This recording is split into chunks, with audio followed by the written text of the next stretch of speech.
মেরে আমি বুড়িগঙ্গা নদীতে পড়ে আমার অফিসে কিন্তু হামলা করে 6 জন ব্যক্তি আছে, কে বা কারা আমি জানি না। যে অমুক দলের লোক আমাকে অ্যাটাক করছে, কারণ এখানে তৃতীয় পক্ষের লোকও থাকতে পারে। হিরো আলমকে এত খোঁচামারি কথা বলার দরকার কি? হিরো আলম অমুক সমুক এই সে ঠিক আছে, বুঝতে পারছি হিরো আলম তোদের লেভেলের না, তোদের থেকে হিরো আলম অনেক ভালো আছে। আসসালামু আলাইকুম সুপ্রিয় দর্শক বন্ধুরা, এবার গভীর রাতে হঠাৎ করে হিরো আলমের অফিসে কিছু দুর্বৃত্তরা গিয়েছে এবং সে সাথে সেখানে যাওয়ার পর হিরো আলমকে মেরে ফেলার জন্য হুমকি দিচ্ছে। দর্শক বন্ধুরা, তাহলে কি হতে যাচ্ছে হিরো আলমের সাথে? আর সেই সকল বিষয়গুলোকে কেন্দ্র করে এবার হঠাৎ করে তিনি তারাই হাজির হয়েছেন এবং সে সাথে তিনি সেই সকল অভিযোগগুলো তুলে ধরেছেন। তো দর্শক বন্ধুরা, কে বা কারা হিরো আলমের উপর আবারও আঘাত করতে যাচ্ছে আর সেই সকল বিষয়গুলো জানলে আপনারা অবাক হয়ে যাবেন। তো দর্শক বন্ধুরা, সেই সকল বিষয়গুলো আপনাদের মাঝে তুলে ধরেছি। অবশ্যই ধৈর্য সহকারে পুরো ভিডিওটি দেখলে এই সকল বিষয়গুলো পরিপূর্ণ বুঝতে পারবেন। তো দর্শক বন্ধুরা, এবং অন্যদিকে হিরো আলমকে নিয়ে এমন কিছু বার্তা দিয়েছেন একজন মহিলা, আর সেই সকল বার্তাগুলো শুনলে আপনারা অবাক হয়ে যাবেন কিভাবে হিরো আলমকে নিয়ে এমন প্রশংসনীয় কথা বলেছেন সেই মহিলাটি, এবং সেই সাথে আওয়ামী লীগের সেই সন্ত্রাসী বাহিনীদেরকে কঠিন হুঙ্কার দিয়েছেন। তো দর্শক বন্ধুরা, চলুন আমরা প্রথমে হিরো আলমের উপর হামলাকারী সেই ভিডিওটি দেখে আসি। মেরে আমি বুড়িগঙ্গা নদীতে পড়ে আমার অফিসে কিন্তু হামলা করে 6 জন ব্যক্তি আছে, কে বা কারা আমি জানি না। যে অমুক দলের লোক আমাকে অ্যাটাক করছে, কারণ এখানে তৃতীয় পক্ষের লোকও থাকতে পারে। তিনি থানায় এসেছেন, থানায় জিডি করেছেন এবং ডিউটি অফিসারের সাথে কিন্তু তিনি কথা বলছেন, সেই চিত্রটি আপনাদেরকে দেখানোর চেষ্টা করছেন। আশরাফুল আলম অর্থাৎ হিরো আলম কিন্তু থানায় অবস্থান করছেন, হাতিরঝিল থানায়, তেমনটি কিন্তু আমরা দেখতে পাচ্ছি। এবং এরই পরিপ্রেক্ষিতে পুনরায় আবার তাকে কিছুক্ষণ আগে আবার হত্যা দেওয়া হয়েছে, অর্থাৎ দুবার 41 মিনিট একবার হত্যা পরে এখন কিন্তু আবার হত্যা রুখিয়ে দেওয়া হয়েছে, তেমনটি কিন্তু আমরা তিনি বলছেন। এবং আমরা তার সাথে কথা বলার চেষ্টা করবো এখন থেকে কিছুক্ষণের মধ্যে কেন আসলে তাকে হত্যা রুখিয়ে দেওয়া হচ্ছে এবং সেই কাকে তিনি সন্দেহ করছেন সেসব নানা বিষয় নিয়ে কিন্তু আমরা আমাদের সঙ্গেই থাকুন, আপনাদেরকে জানানোর চেষ্টা করবো আসলে মূলত ঘটনাটি কী ঘটেছিল এবং কেন তাকে আসলে এরকম হত্যা রুখিয়ে দেওয়া হচ্ছে এবং তিনি কাউকে সন্দেহ করছেন নানা বিষয় নিয়ে কিন্তু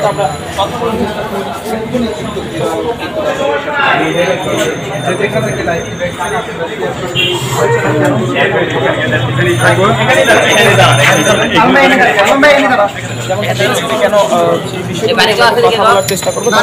আমাদের সামনে কিন্তু অবস্থান করছেন এবং আমাদের সামনে রয়েছেন, তার সাথে আমরা কথা বলার চেষ্টা করছি।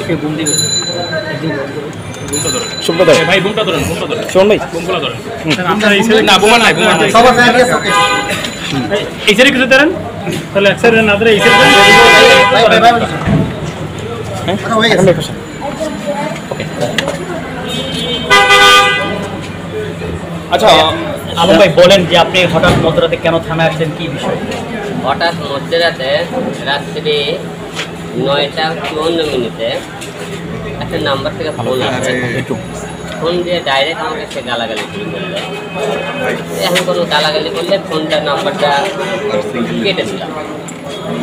যখন আমাকে গালাগালি কেটে দিলে তারপরে আবার ফোন দিয়ে সে আবার গালাগালি করছে, তুই আমার বড় ভাইয়ের বিরুদ্ধে কথা বলিস, আমার বড় ভাইয়ের বিরুদ্ধে তুই মামলা করছিস, আমার বড় ভাইয়ের বিরুদ্ধে তুই ডিপিটিতে কথা করতে বলিস, তোরে 7 দিন টাইম, 7 দিনের মধ্যে তোকে মেরে বুড়িগঙ্গা নদীতে ফেলে দেবো। আমি আবার নদীর কাছে কেটে দিলাম, করে ফেললাম।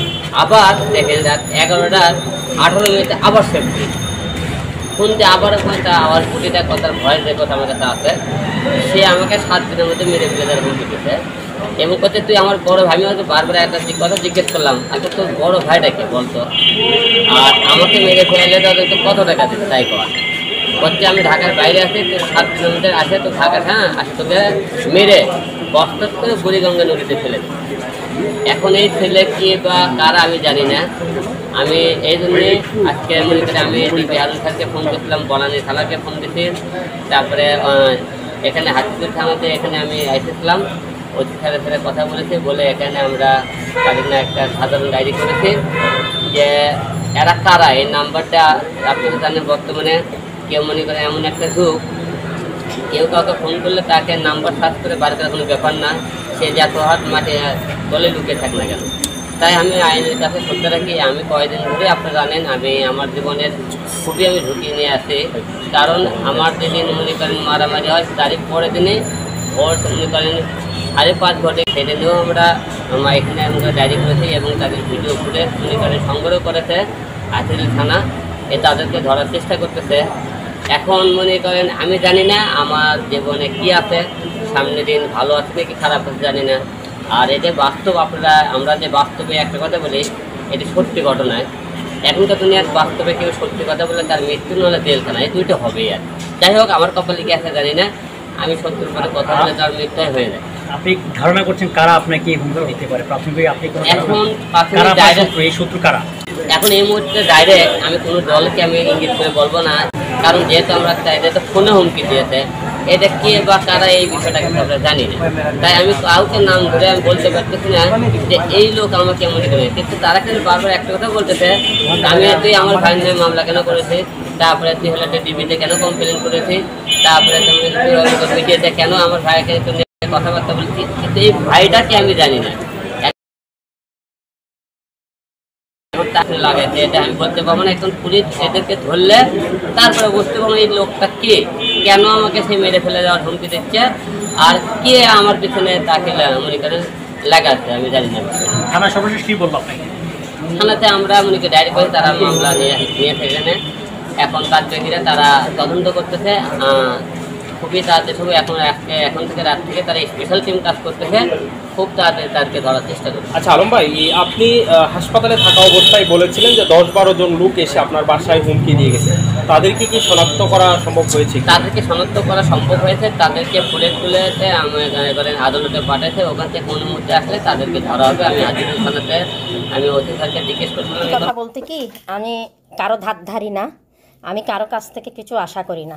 ওকে, আমি এই দেশ থেকে শিখেছি, যারা অপরাধ তাদেরকে অপরাধী, আর যারা ভালো কাজ করে তাদেরকে রেসপেক্ট করা, ঠিক আছে? এখন কথা হয়েছে যে আমার এটা বিবেকে, আমার কনসেন্সে সবসময় পিক করতেছিল। এই যে মানে এখন হিরো আলমকে সবাই এখন খোঁচা মারতেছে, রাস্তার ডাস্টবিন ডাকতেছে, অনেকে ভিডিও করতেছে, হিরো আলমের অকাত দেখাই দিতেছে, হিরো আলম মূর্খ, হিরো আলম সেরকম। ভালো কথা, হিরো আলম মূর্খ হইলেও হিরো আলম নিজে কাজ করে টাকা অর্জন করতেছে। ও টিকটক করুক, ও যেটাই করুক, ঠিক আছে? ও কোনো কারো পকেটে যাই হাত মারতেছে না, কোনো দেশকে লুটি খাইতেছে না, কোনো মিথ্যা প্রচার করে করতেছে না। তাছাড়া ওই যে লোকটা হিরো আলমের বিরুদ্ধে দাঁড়াইছে, আরাফাত না কি, আজকে অনেকের ভালো লাগতে পারে, নাও লাগতে পারে, আই ডোন্ট কেয়ার। ওকে, যেটা সত্যি সেটাই বলবো। ওই লোকটা চরিত্র নিজেও তো খারাপ, শমী কায়সারের হাজব্যান্ড, 12 ভাতারিদের হাজব্যান্ড। আমাদের এখানে আমি যে প্রভিন্সে থাকি, আমি সিটি কমিশনারের জন্য দাঁড়াইছিলাম। ওকে, সব কিছু আমার ক্লিয়ারেন্স সার্টিফিকেট, এগুলি সব আমাদের পুলিশ তদন্ত ক্লিয়ারেন্স আনতে হয়। সো আমার এখান থেকে আমার ক্লিয়ারেন্স সার্টিফিকেট সব, মানে আমার যত। তো দর্শক বন্ধুরা, আপনারা হয়তো পুরো ভিডিওটি দেখে এবং এই সকল বিষয়গুলো জেনে অবশ্যই বুঝতে পেরেছেন অবশেষে মহাবিপদে পড়তে যাচ্ছেন হিরো আলম, এবং তাকে যে কোনো সময় মেরে ফেলার হুমকি দিচ্ছে কিছু সন্ত্রাসী বাহিনীরা। তো দর্শক বন্ধুরা, এবং সেই সাথে আপনারা এই পুরো ভিডিওটি দেখে এবং এই সকল তথ্যগুলো জেনে আপনাদের কাছে কি মনে হচ্ছে?